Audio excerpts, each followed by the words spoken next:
Good day, dear students. So, welcome to part 4 or lecture 4 related to chapter 2, which is polynomials. Okay. तो पहले जो तीन parts हमने इस पर्टिकुलर चैप्टर के रिलेटेड पढ़े हैं उसमें हमने पॉलिनॉमियल्स के बारे में पढ़ा है. पॉलिनॉमियल्स के बाद फिर पॉलिनॉमियल्स के टाइप्स, फिर हमने पढ़ा ज़ीरोज़ ऑफ ए पॉलिनॉमियल क्या होते हैं. मतलब हमने डिफरेंट तरीके के पॉलिनॉमियल्स पढ़े और फिर पढ़ा ज़ीरोज़ क्या होता है. फिर हमने और एक चीज़ पढ़ा जो पार्ट थर्ड था उसमें हमने पढ़ा ज़ीरोज़ और जियोमेट्रिकल जो ग्राफ होता है इनमें क्या रिलेशनशिप है. ठीक है. आज काम है वही ज़ीरोज़ को ही निकालने का काम है. ठीक है ना. हम क्या करेंगे, जो हमारे पास इक्वेशंस हैं, मतलब जो हमारे पास पॉलिनॉमियल्स है, उन पॉलिनॉमियल्स, आपको पता है पॉलिनॉमियल्स के कोफिशिएंट्स होते हैं. हम देखते हैं ज़ीरोज़ और कोफिशिएंट्स में कुछ रिलेशन होता है क्या. ठीक है. तो पहला हम उठाते हैं linear polynomial. Linear polynomial in one variable. दो वेरिएबल्स अभी हम नहीं कर रहे. ठीक है. कोई भी जो लीनियर पॉलिनॉमियल है ना, उसको हम ऐसे लिख सकते हैं ना, A X plus B. General formula उसकी यही होती है. ठीक है. मैंने आपको लास्ट क्लास में बोला, ये आप देखिए इसका कांस्टेंट टर्म क्या है. कांस्टेंट टर्म है बी और कोफिशिएंट ऑफ एक्स क्या है. कोफिशिएंट एक्स का है ए. तो अगर मुझे इस पॉलिनॉमियल का, ये जो पॉलिनॉमियल है हमारे पास, ठीक है, इस पॉलिनॉमियल का अगर मुझे निकालना है, क्या कहते हैं इसे, जस्ट ए सेकेंड. इस पॉलिनॉमियल का अगर मुझे ज़ीरो निकालना है तो इसका जो ज़ीरो होता है ना, वो x is equal to minus constant term divide by coefficient of x. तो माइनस कॉन्स्टेंट टर्म कौन सी है, b, divide by coefficient of x, वो क्या है, a. ये होता है. ठीक है. इतना हमने पढ़ लिया है. तो इस पे कुछ एग्जाम्पल्स करते हैं. फॉर एग्जाम्पल, अगर मैंने आपको दिखाया एक पॉलिनॉमियल है 3x माइनस 4, इसका ज़ीरो निकालो. तो एक तो तरीका है वही p ऑफ x को पुट करो इक्वल टू ज़ीरो और निकालो, वो एक तरीका है. दूसरा तरीका क्या है निकालने का, दूसरा तरीका है यूजिंग क्या, यूजिंग कोफिशिएंट्स. ठीक है. तो इस इक्वेशन में देखते हैं a किसके बराबर है 3 और b किसके बराबर है माइनस 4 साइन के साथ. तो इसका जो ज़ीरो होगा, मतलब x क्या होगा, इसका जो ज़ीरो होगा वो क्या होगा, या मैं लिख सकता हूँ ऐसे भी, zero of p of x is x equal to किसके बराबर होता है, minus B by A is equal to minus B. B क्या है, माइनस 4 डिवाइड बाई ए क्या है 3. तो माइनस इंटू माइनस हो गया प्लस, ये आएगा 4 डिवाइड बाई 3. तो x is equal to 4 divide by 3, इसका ज़ीरो है. ठीक है. ये तो हो गया लीनियर पॉलिनॉमियल. अब हम इसी तरीके से और एक पॉलिनॉमियल देखते हैं, क्वाड्रेटिक पॉलिनॉमियल. उनका ज़ीरो कैसे निकालते हैं. Quadratic polynomial.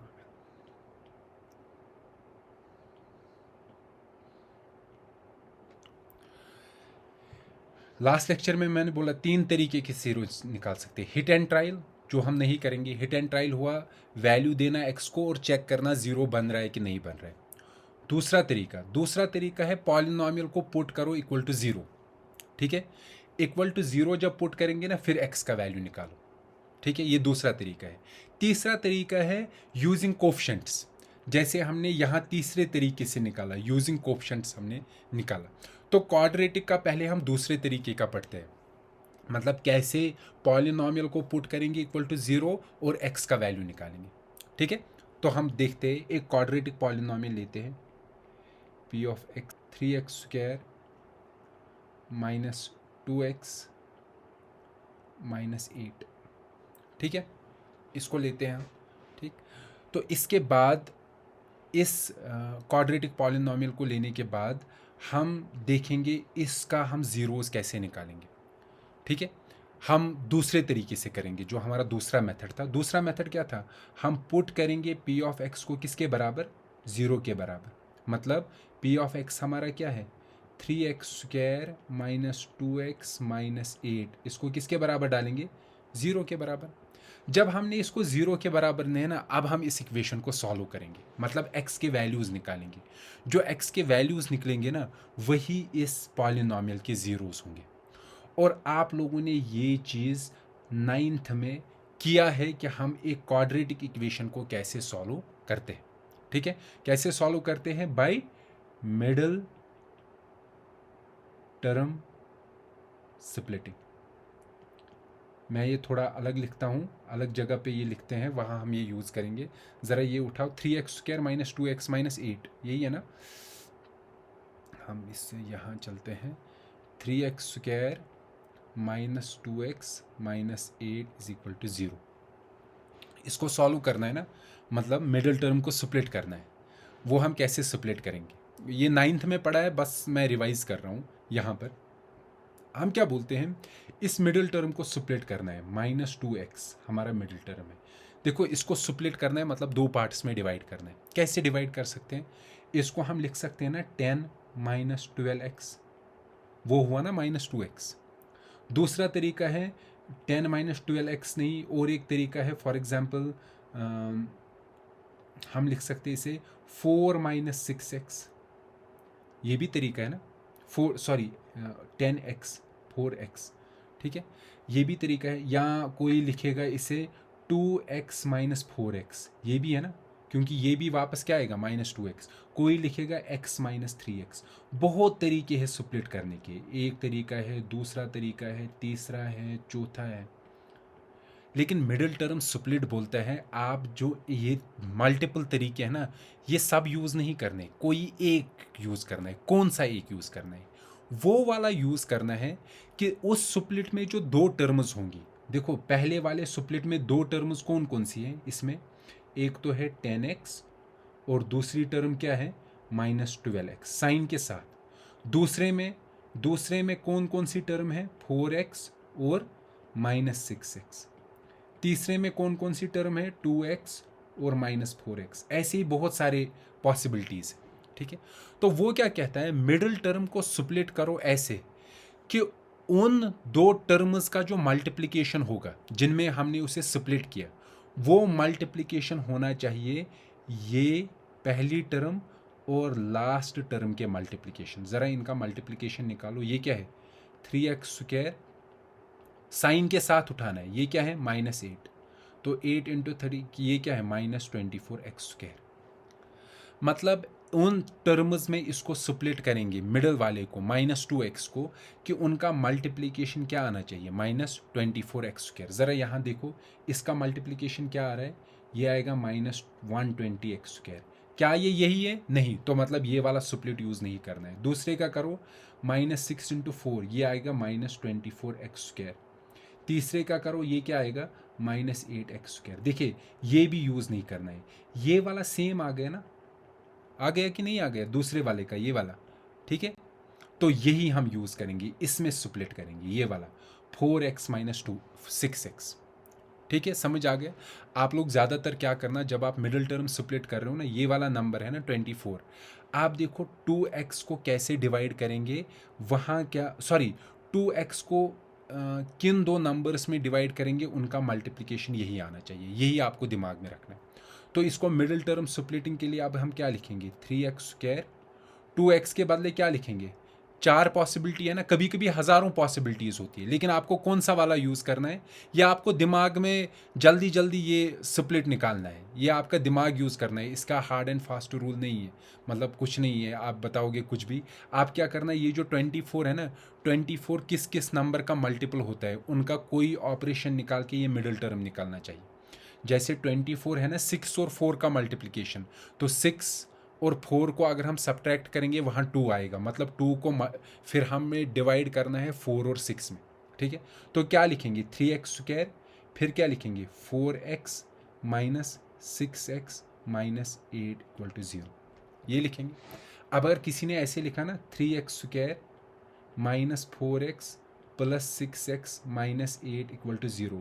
वो कहेगा मैंने मिडिल टर्म को स्प्लिट किया, लेकिन अगर ये देखोगे ना, इसका वैल्यू क्या आएगा 3x स्क्वायर माइनस 4x और 6x क्या आएगा 2x प्लस 2x। हमें प्लस 2x नहीं चाहिए, हमें क्या चाहिए माइनस 2x।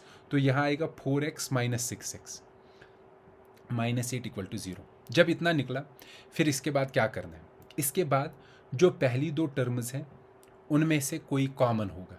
ज़रा देखिए यहाँ कॉमन क्या है, यहाँ इनमें x कॉमन है। x को बाहर निकालेंगे, अंदर क्या बचेगा, पहले टर्म में एक तो 3 बचेगा और एक x बचेगा, क्योंकि अगर मैं इसको इसके साथ मल्टीप्लाई करूँगा ना, ये वापस 3x स्क्वायर आएगा। दूसरे में क्या बचेगा 4 आ गए ना।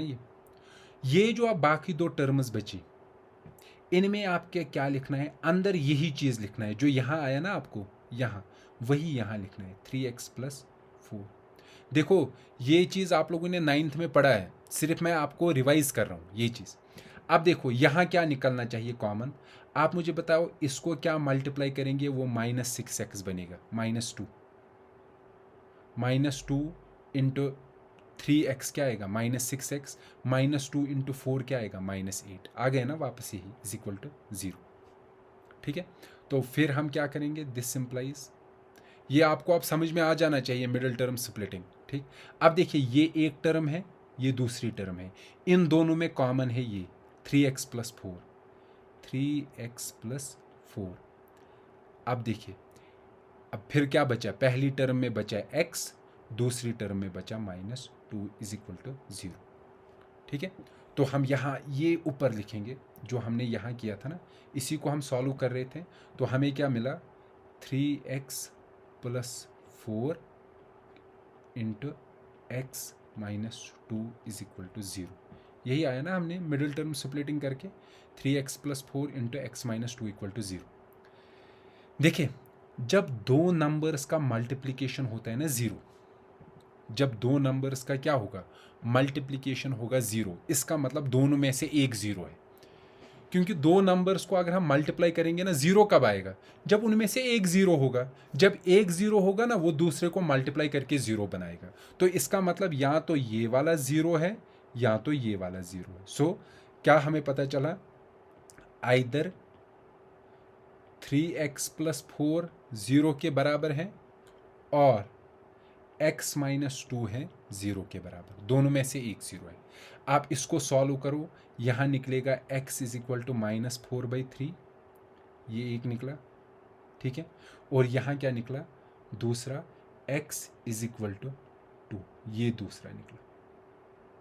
तो हमें क्या निकालना था, हमें तो यही x के वैल्यूज़ निकालने थे ना, और ये जो x के वैल्यूज़ निकले यही होंगे इस पॉलिनॉमियल के ज़ीरोस। ठीक है, तो कौन कौन है पॉलिनॉमियल अब 0 का, एक तो ये वाला है, कौन सा, ये वाला, ये एक 0 है और ये दूसरा 0। निकल गए ना 2 0। मैंने बोला था ना पॉलिनॉमियल के एट मोस्ट 2 ज़ीरोज़ होते हैं क्वाड्रेटिक पॉलिनॉमियल के, तो निकले दोनों, x is equal to minus 4/3 और x इज इक्वल टू 2। और आपने इससे ना और एक चीज़ यहाँ एक पॉइंट, इंपॉर्टेंट पॉइंट आपको याद रखना है। देखिए आपको क्या निकला, x is equal to minus 4/3, एक इसका 0 है, ठीक है, ठीक है ना, और दूसरा 0 है इसका x इज इक्वल टू 2। ठीक, ये एक 0 है और ये दूसरा 0 है। अब अगर मैं ये करूं, इसको ना वापस इस फॉर्मेट में लाऊं जो यहाँ था, देखो 3 यहाँ जाएगा मल्टीपल 3x बनेगा किसके बराबर माइनस 4। इसी को थोड़ा सॉल्व करते हैं, 4 को यहाँ ले आओ, ये क्या आएगा 3x प्लस 4 इक्वल टू 0। ये वाला जो है होता है, ये इस पॉलिनॉमियल का फैक्टर होता है, इसको फैक्टर थ्योरम भी बोलते हैं। ये पॉलिनॉमियल का क्या होता है फैक्टर। अगर आप देखोगे ना, है ना यहाँ 3x प्लस 4, ये है ना यहाँ 3x प्लस 4, ये पॉलिनॉमियल है, ये था ना पॉलिनॉमियल, पॉलिनॉमियल में ये मल्टीप्लिकेशन था और ये मल्टीप्लिकेशन। आपको मैंने बोला है अगर कोई पॉलिनॉमियल या कोई नंबर किन्हीं दो चीज़ों का मल्टीप्लाई होता है, वो दो चीज़ें उसके फैक्टर्स होते हैं, तो ये भी इसका फैक्टर है, ये वाला इस पॉलिनॉमियल का, ये वाला भी पॉलिनॉमियल का फैक्टर है। ध्यान दो मैं क्या बोल रहा हूँ, ठीक है। क्या मैं बोल रहा हूँ, अगर मैंने दिया ना आपको कभी x is equal to 2 is a zero of this p of x, तो आपको दिमाग में ये आ जाना चाहिए कि अगर मैं इस 2 को यहाँ ले जाऊँ ना x माइनस 2, वो क्या बनेगा, इक्वल टू 0। तो ये जो आ गए ना x minus 2, this will be the factor of p of x। ठीक है, ये चीज़ आपको याद रखनी है, ये जो मैंने आपको बोला। मैं एक क्वेश्चन फिर से दिखाता हूँ ताकि ये ना क्लियर हो। हम और एक पॉलिनॉमियल लेते हैं, कोई पॉलिनॉमियल लेते हैं, let's suppose 5x square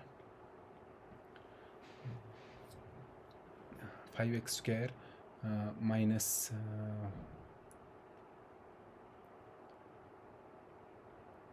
5x square minus 10 लेते हैं, यहाँ प्लस 10 लेते हैं, और यहाँ हम रखते हैं अंदर माइनस 15x।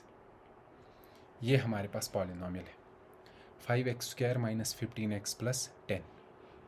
ठीक है, अब अगर मैं इसके बोलूँ ज़ीरोज़ निकालो, तो वही सेम करना है, p ऑफ x को किसके बराबर पहले पुट करूँ, 0। ठीक है, किया 0 के पुट, फिर this implies 5x square minus 15x plus 10 किसके बराबर है, 0। ये ना पॉलिनॉमियल। अब हम इसको क्या करेंगे, इस पॉलिनॉमियल को क्या बनाएंगे, मिडिल टर्म स्प्लिट करेंगे। ठीक है ना, मिडिल टर्म आप कैसे स्प्लिट करना है, इस तरीके से स्प्लिट करना है कि उन दो टर्म्स का मल्टीप्लिकेशन एंड वाले दो टर्म्स के बराबर हो। तो ये मैं ज़्यादा पढ़ाऊँगा नहीं, क्योंकि ये आप लोगों ने 9th में पढ़ा होगा और मैंने अभी भी बोला आपको कैसे करना है। तो मैं इसको मिडिल टर्म स्प्लिट करता हूँ, वो आएगा minus 10x minus 5x plus 10 is equal to 0। अब देखो माइनस 10 और माइनस 5 ये क्या आएगा, 15 आ गया ना वापस 15। ठीक है, और इन दोनों को अगर आप मल्टीप्लाई करोगे ना, माइनस 10 और माइनस 5 वो क्या आएगा, 50, और इन दोनों को लास्ट वाला 5 और 10 ये भी क्या आएगा, 50। ठीक है, फिर हम क्या करते हैं, दिस इम्प्लाइज ये वाला, यहाँ देखो पहले दो में क्या कॉमन है, एक तो 5 कॉमन है और x कॉमन है, अंदर क्या रहेगा, x माइनस 2। तो वही यहाँ पर भी निकालना है, x माइनस 2, तो बाहर क्या आएगा, माइनस 5, क्योंकि माइनस 5 इंटू एक्स माइनस 5 है, माइनस 5 इंटू माइनस 2 क्या आएगा, प्लस 10 इज इक्वल टू 0। तो इसका क्या मतलब है, अब देखो इस टर्म में और इस टर्म में अब कॉमन क्या है, x माइनस 2, और पहली टर्म में क्या बच गया, 5x, दूसरी टर्म में क्या बचा, 5 इज इक्वल टू 0। अब देखिए ये जो आपके पास, यहाँ मैं इसको ऐसे भी लिखता हूँ, दिस सिंप्लाइज यहाँ ना अंदर इन दो में से ये जो दो है ना, इनका 5 कॉमन है, वो भी मैं बाहर निकाल सकता हूँ, x माइनस 2, इनमें बाहर 5 निकालो, अंदर क्या रहेगा, x माइनस 1 इक्वल टू 0। 5 को थोड़ा बाहर निकलते हैं, 5 into x minus 2 into x minus 1 is equal to 0 आ गया ना। तो ये जो पॉलिनॉमियल था ना, ये पॉलिनॉमियल ये था ना यहाँ लेफ्ट हैंड साइड, ये हमने लास्ट में किसके बराबर बनाया, 5x माइनस 2 और x माइनस 1। ठीक है, इसी तरीके से बनाया, मैं यहाँ लिखता हूँ इसको ताकि हम ज़्यादा नीचे ना चले जाए। देखिए ये आ गया ना, ये आ गया। अब देखिए ये जो पॉलिनॉमियल है ना यहाँ, इस पॉलिनॉमियल के फैक्टर्स कौन से, क्योंकि इसको मैंने लिखा ना मल्टीप्लिकेशन ऑफ दीज 3 नंबर्स, तो इसका मतलब ये भी इसका फैक्टर है 5 इसका फैक्टर है, उसका क्या मतलब है, ये 5 इस पॉलिनॉमियल को बराबर डिवाइड करेगा। x माइनस 2 भी इसका फैक्टर है, ये भी इसको डिवाइड करेगा, और x माइनस 1 भी इसका फैक्टर है, ये भी इसको डिवाइड करेगा। इससे हम क्या निकालेंगे वो मैं आपको अभी बताऊंगा। देखिए हमें निकालना क्या था, 0 निकालना था। अब हम यहाँ तक तो पहुँच गए, तो देखो 3 नंबर्स का मल्टीप्लिकेशन किसके बराबर है, 0, तो इसका मतलब इनमें से एक ना एक तो 0 होना ही चाहिए। पहला तो 0 होगा ही नहीं, ये तो 5 है, तो इसका मतलब या तो ये 0 होगा या तो ये 0 होगा, तो मतलब x माइनस 2 0 होगा और x माइनस 1 0 होगा। तो इसका मतलब x का वैल्यू या तो -2 को वहाँ ले जाओ 2 है, या और x का वैल्यू क्या है 1। तो ये है zeros of this quadratic polynomial. निकाले हमने ज़ीरोज़, बहुत आराम से निकाले हमने, ठीक है। तो अब मुझे जो असल में आपको समझाना था ना, और एक कंसेप्ट छोटा सा आपको समझाना था, वो ये था कि अगर आपको ज़ीरोज़ निकले ना, ठीक है, उन ज़ीरोज़ से हम क्या कर सकते हैं। अगर मैंने आपको, लेट सपोज़ ये चीज़ आपको पता ही नहीं थी, ये जो यहाँ से ना, ये आप छोड़ दो। मैंने आपको क्या बोला, मैंने सीधे आपको बोला x is equal to 2 and x is equal to 1 is the zero of p of x। इस p ऑफ x के ये ज़ीरोज़ हैं, ये जो यहाँ p ऑफ x है ना, इसके ये ज़ीरोज़ हैं। तो आपके दिमाग में आना चाहिए, पहला अगर मैं ये उठाऊंगा ना, x 2 को यहाँ ले जाओ -2, ये किसके बराबर बना 0। इक्वेशन को ऐसे बनाना है, ज़ीरो वाले को इस तरीके से, और इसको भी बनाएंगे ये वाला, ये क्या आएगा x - 1 इक्वल टू 0। तो जो इस साइड आएंगे ना, ज़ीरो की इस साइड, ठीक है, ये होता है फैक्टर p ऑफ x का, और ये भी होगा फैक्टर p ऑफ x का। अगर आप देखोगे भी, यहाँ देखो x - 2 आ गया ना फैक्टर किसका, p ऑफ x का, और x - 1 भी आ गया फैक्टर p ऑफ x का, ठीक है। तो क्या कंसेप्ट समझ में आ गया कि अगर मैंने आपको कभी किसी पॉलिनॉमियल का बोला, उसका एक ज़ीरो है ये x is equal to alpha, या x is equal to a, ठीक है, अल्फ़ा रखते हैं, x is equal to alpha, एक ज़ीरो है, और दूसरा ज़ीरो है x is equal to beta. तो आपके दिमाग में जल्दी आना चाहिए, उसका मतलब वो पॉलिनॉमियल जिसके ये दो रूट्स हैं ना, x माइनस अल्फ़ा उसका फैक्टर होगा, एक फैक्टर होगा, ठीक है, और दूसरा फैक्टर होगा x माइनस बीटा, ठीक है, समझ में आया। x माइनस अल्फ़ा एक फैक्टर होगा, दूसरा क्या होगा x माइनस बीटा, किसका, p ऑफ x का, ठीक है। अगर मैंने आपको कोई नंबर दिया ना, लेट सपोज मैंने आपको नंबर दिया 15, मैंने कहा इसका एक फैक्टर है 3, ठीक है, और दूसरा फैक्टर है 5, तो आपको 15 लिख सकते हो ना 3 मल्टीप्लाइड बाई 5। या मैं कभी आपको बताऊंगा, मैंने आपको नंबर दिया 16, इसका एक फैक्टर है 2 और एक फैक्टर है 4, ठीक है, आप इस 16 को लिख सकते हो 2 इंटू 4 इंटू और कुछ कांस्टेंट, और कोई कांस्टेंट, ठीक है, और कोई कांस्टेंट क्या आएगा 4 टू 8, 8 इंटू 2 वो 2 आएगा, लेकिन ये दो तो आ जाएंगे मल्टीप्लिकेशन में। तो वैसे ही मैंने बोला अगर ये दो इसके फैक्टर है ना, किसके, p ऑफ x के, तो p ऑफ x होगा बराबर किसका, x minus alpha into x minus beta, और मल्टीप्लिकेशन होगा कोई कांस्टेंट, वो कुछ भी हो सकता है, कांस्टेंट होगा।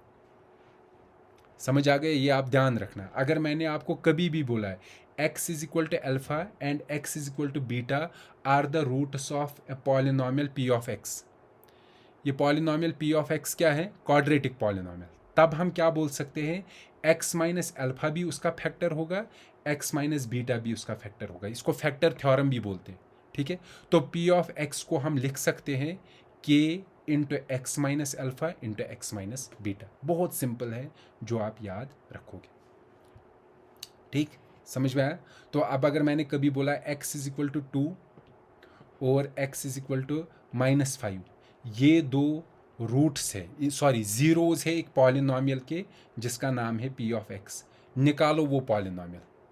तो आपको निकालना है, कैसे निकालोगे, आप क्या करोगे, यहाँ आप करोगे, इसका मतलब है अगर x इज इक्वल टू 2 इसका रूट है ना, 0 है, तो इसका मतलब इसका फैक्टर होगा x माइनस 2, 2 को यहाँ ले जाओ। वैसे ही इसका और एक फैक्टर होगा, कौन हो रहा है, -5 को यहाँ ले जाओ, वो क्या आएगा x प्लस 5, ये इसका दूसरा फैक्टर होगा, ठीक है। ये दोनों फैक्टर्स आ गए ना, तो मतलब p ऑफ x फिर किसके बराबर होगा, एक constant multiplication by x minus 2 into x plus 5। अगर आप ये कांस्टेंट लिखोगे भी ना, ये ज़्यादा ज़रूरत नहीं, ठीक है, x minus 2 into x plus 5 लिखो, वही पॉलिनॉमियल आ जाएगा। समझ में आया कि कांस्टेंट जो हम लिख रहे हैं ना, इसका मतलब है कि आप बहुत तरीके के ऐसे पॉलिनॉमियल बना सकते हो जिसका ये भी फैक्टर होगा, ये भी फैक्टर होगा। k का वैल्यू 1 दो तो बनेगा एक पॉलिनॉमियल, 2 दो दूसरा पॉलिनॉमियल, 3 दो तीसरा पॉलिनॉमियल, 4 2 चौथा पॉलिनॉमियल, बहुत सारे पॉलिनॉमियल्स बना सकते हो। तो आई होप आपको समझ में आ गया अभी तक। तो क्या हमने अभी तक सीखा? हमने सीखा अगर हमारे पास p ऑफ x एक क्वाड्रेटिक पॉलिनॉमियल है, पॉलिनॉमियल, ठीक है, तो इस क्वाड्रेटिक पॉलिनॉमियल को हम रूट्स निकाल सकते हैं। 2 रूट्स निकलेंगे, x is equal to alpha और x is equal to beta, ठीक है। किस प्रोसीजर से हमने अभी तक निकाला? इसको सॉल्व किया बाय मिडल टर्म स्प्लिटिंग,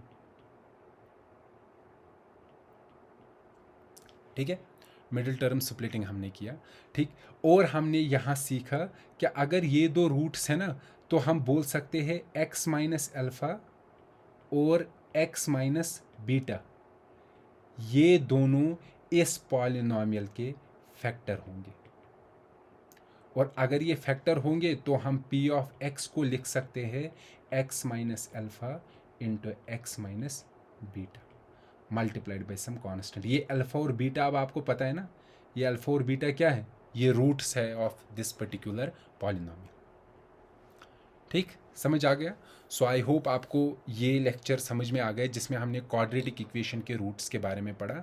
तो हम इसी चीज़ को नेक्स्ट पार्ट में फर्दर पढ़ेंगे और फर्दर फिर हम देखेंगे एक्सरसाइज के क्वेश्चंस कैसे हम सॉल्व कर सकते हैं। सो नेक्स्ट लेक्चर में मिलते हैं, टिल देन गुड बाय।